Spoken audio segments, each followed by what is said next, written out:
औज़ुबिल्लाहि मिनश्शैतानिर्रजीम बिस्मिल्लाहिर्रहमानिर्रहीम अल्हम्दुलिल्लाहि रब्बिल आलमीन वस्सलातु वस्सलामु अला खातमिन नबिय्यीन अम्मा बाद फ़अऊज़ुबिल्लाहि मिनश्शैतानिर्रजीम बिस्मिल्लाहिर्रहमानिर्रहीम।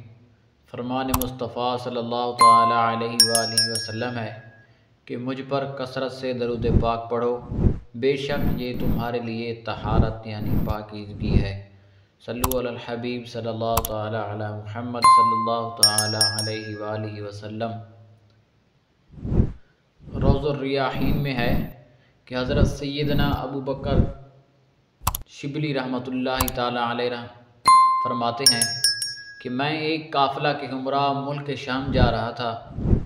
रास्ते में डाकू की एक जमात ने हमें लूट लिया और सारा माल व असबाब अपने सरदार के हमरा जाकर पेश कर दिया। सामान में से एक शक्कर और बादाम की थैली निकली। सारे डाकू ने निकाल कर खाना शुरू कर दिया। उनके सरदार ने उनमें से कुछ न खाया तो मैंने उनके सरदार से पूछा कि सारे खा रहे हैं और आप क्यों नहीं खा रहे? उसने कहा मैं रोज़े में हूँ। मैंने हैरत से कहा तुम लूट मार भी करते हो और रोज़ा भी रखते हो? सरदार बोला अल्लाह अज़्ज़ा व जल से सुलह के लिए भी कोई राह बाकी रखनी चाहिए। हज़रत सैयदना अबू बकर शेख शिबली रहमतुल्लाहि तआला अलैह फरमाते हैं कुछ अरसे के बाद मैंने उस डाकू के सरदार को इहराम की हालत में तवाफ़ खाना काबा करते हुए देखा। उसके चेहरे पर इबादत का नूर था और मुजाहिदात ने उससे कमज़ोर कर दिया था। मैंने ताज्जुब के साथ पूछा क्या तुम वही शख्स नहीं हो? वो बोला जी हाँ मैं वही हूँ। और सुनिए उसी रोज़े ने अल्लाह अज़्ज़ा व जल के साथ मेरी सुलह करवा दी है। तो प्यारे प्यारे इस्लामी भाइयों, मालूम हुआ कि किसी भी नेकी को छोटी समझकर तर्क नहीं कर देना चाहिए कि क्या पता वही छोटी सी नेकी नज़र आने वाली नेकी अल्लाह अज़्ज़ा व जल की बारगाह में मकबूल हो जाए और हमारे दोनों जहां संवर जाएं। इस हिकायत से नफली रोज़े की अहमियत भी मालूम हुई।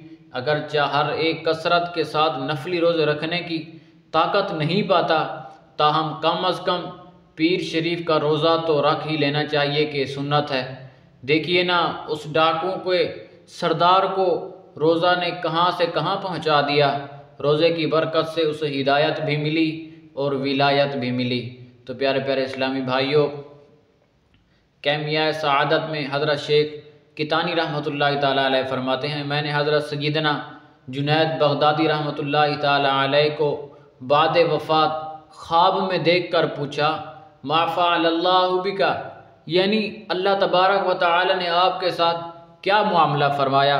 फरमाने लगे मेरी इबादतें और रियाज़तें मुझे काम ना आईं, अलबत्ता रात को उठकर जो 2 रकात तहज्जुद पढ़ लिया करता था उसके सबब मेरी मग़फ़िरत हो गई है।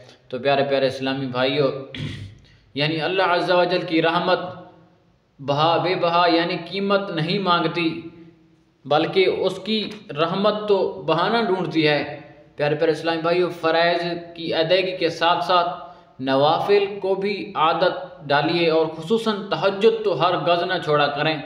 क्या मालूम हो तहज्जुद में उठने की मुशक्क़त बारगाह रब्बुल इज़्ज़त में कबूलियत पा जाए और हमारी मग़फ़िरत का बहाना बन जाए। तो प्यारे प्यारे इस्लामी भाइयों, ख़बरदार इस रहमत भरे बयान का मतलब कोई ये ना समझे क्योंकि अल्लाह अज़्ज़ा व जल की रहमत बहुत बड़ी है लिहाजा अब नमाज़ें छोड़ दें, रमज़ान के रोज़े रखना छोड़ दें, टीवी VCR के रूबरू बैठो और खूब फिल्में ड्रामे देखें, खूब बदनिगाही करें। अल्लाह अज़्ज़ा व जल की रहमत बड़ी है और अब माँ बाप को सताना शुरू कर दें, खूब गालियाँ बकें, कसरत से झूठ बोलें, मुसलमानों की खूब गिबतें करें, मुसलमानों के दिल दुखाएं, बद इखलाक़ी के साथ सारे रिकॉर्ड तोड़ दें। अल्लाह अज़्ज़ा व जल की रहमत बहुत बड़ी है। दाढ़ी मुंडवाना शुरू कर दें, छोटी करवा दें, चोरी को शुरू कर दें, डाका डालना शुरू कर दें, जुल्म सितम की आंधियाँ चला दें, खूब शराब पिएँ, नशा करें, जुआ खेलें, बल्कि जुआ और मंशियात के अड्डे ही खोल दें। जो गुनाह अभी तक नहीं कर पाए वो भी करना शुरू कर दें क्योंकि अल्लाह अज़्ज़ा वजल की रहमत बहुत बड़ी है। प्यारे प्यारे इस्लामी भाइयों, इस तरह कहीं शैतान कान पकड़कर आपको इताअत में ना लगा दे। जहाँ अल्लाह अज़्ज़ा व जल रहीम व करीम है वहाँ जब्बार व क़हार भी है। तो प्यारे प्यारे इस्लाम भाइयों, जहाँ वो नुक्ता नवाज है वहाँ वो बेनियाज भी है। तो प्यारे प्यारे इस्लाम भाइयों, अगर उसने किसी छोटे से गुनाह पर गिरफ्त फरमा ली तो कहीं के ना रहेंगे। याद रखिए, ये तय है कि कुछ न कुछ मुसलमान अपने गुनाहों के सबब दाखिल जहन्नम भी होंगे। हमें अल्लाह अज़्ज़ा व जल की बेनियाजी से हर वक्त लर्ज़ा और तरसा रहना चाहिए कि कहीं ऐसा ना हो कि इन जहन्नम में जाने वालों की फ़हरिस्त में हमारा नाम भी आ जाए। तो प्यारे प्यारे इस्लामी भाइयों, अल्लाह तबारक व तआला से दुआ है कि हमें नवाफिल अदा करने, सुन्नतों पर अमल करने और तहज्जुद का हमें अल्लाह तबारक व तआला आदी बनाए। तो प्यारे प्यारे इस्लामी भाइयों, इस बयान का हम यहीं पर इख्तिताम करते हैं और इस तरह के अच्छे अच्छे बयान देखने के लिए हमारे चैनल को सब्सक्राइब कर लीजिए। इंशाअल्लाह अज़्ज़ा व जल इस चैनल पर आपको बहुत ही खूबसूरत और अच्छी और इस्लामी वीडियोस देखने को मिलेंगी जिनसे आपकी इस्लाह होगी। तो प्यारे प्यारे इस्लामी भाइयों, तो हमारे चैनल को सब्सक्राइब कर लीजिए, बेल आइकन को भी दबा लीजिए। इंशाअल्लाह अज़्ज़ा व जल मिलते हैं एक और नई और ख़ूबसूरत नेक्स्ट वीडियो में।